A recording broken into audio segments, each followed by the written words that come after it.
Super की quality कैसी है दिखान? सुपर का भाई जी अच्छा है। ओरिजिनल मलाना है? हाँ ओरिजिनल। ये कितना तोला है? 5 तोले। और कितने का दोगे 5 तोला? चलो 5 तोले को 25,000। 25,000 देगा। शांत, खूबसूरत और टूरिस्ट डेस्टिनेशन के लिए मशहूर इस गांव में खुलेआम चरस का कारोबार चल रहा है।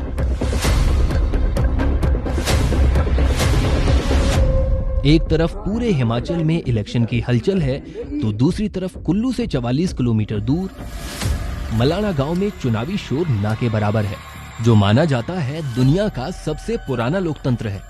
हजारों साल पुरानी परंपरा, सिकंदर के वंशज और चरस के कारोबार की गुथी हुई कहानी है मलाना।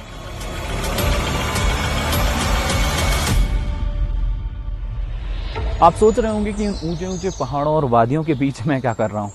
आपको बता दूं कि हिमाचल प्रदेश के कुल्लू जिले स्थित मलाना गांव में इस वक्त मैं मौजूद हूं और वो मलाना गांव है। इस गांव की एक अपनी रहस्यमयी दुनिया, जिसमें यहाँ की कोर्ट, यहाँ संसद, यहाँ के अपने नियम कायदे कानून हैं और यहाँ सब कुछ उन गांव वालों की मर्जी से ही चलता है। आइए इस गांव की दुनिया में आपको ले चलते हैं। 2 घंटे की खड़ी चढ़ाई के बाद हम मलाना गांव पहुंचे। हंसते मुस्कुराते चेहरों में थमी हुई जिंदगी का एहसास है। गांव वाले मानते हैं कि वो सिकंदर के वंशज हैं। 326 ईसा पूर्व जब सिकंदर की सेना का पोरस की सेना से युद्ध हुआ तो सिकंदर की सेना के कुछ सैनिकों की टुकड़ी ने इसी गांव में शरण ली। आगे बढ़े तो लकड़ी और पत्थर से बने मंदिर पर तख्ती लगी हुई थी। लिखा था, जमदग्नि ऋषि के इस पवित्र स्थान को छूने पर 3500 रुपए का जुर्माना लिया जाएगा। मंदिर को छूने पर जुर्माना। आगे दुकान में कुछ खरीदा तो दुकानदार ने पैसे दूर रखने को कहा।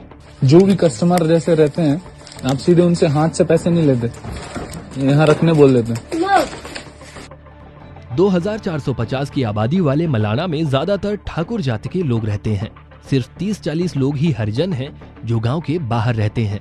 अब हम गांव के बीचों बीच चौक पर पहुंचे तो कई लोग भूरी टोपी पहने धूप सेकते दिखे।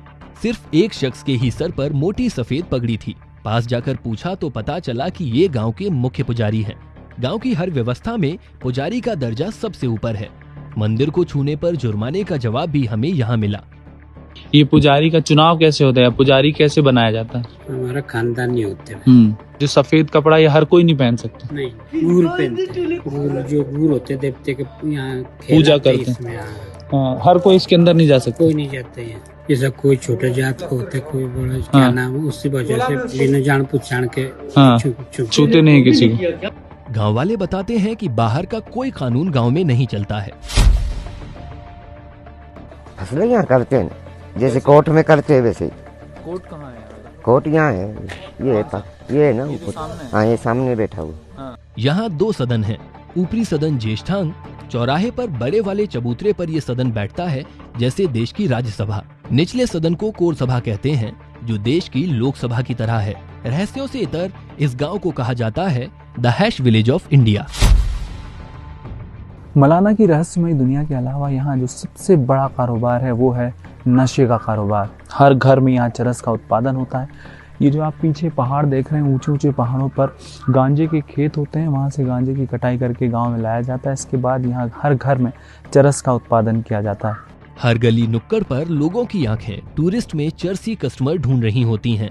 अगर टूरिस्ट समझ गया तब ठीक है, नहीं समझा तो लोग सीधा पूछ ही लेते हैं, माल लोगे? अंदरूनी इलाकों में महिलाएं, बच्चे पौधे को रगड़े जा रहे हैं। ये काला मैल ही मलाना क्रीम है। एक आदमी पूरे दिन मेहनत कर 10,000 रुपए कमा लेता है। गांव में कुल 1200 वोटर्स हैं। इस लिहाज से लगभग 1.5 करोड़ रुपए रोज। 3 महीने के सीजन में 108 करोड़ रुपए गांव की कमाई होती है। भरी वादियों के बीच इस गांव के लोगों की आंखें सीजन के आखिरी कस्टमर के इंतजार में हैं, क्योंकि गांजे की कटाई का सीजन खत्म होने को है और ये चरस की रगड़ अगले 8 महीने शांत होने वाली है।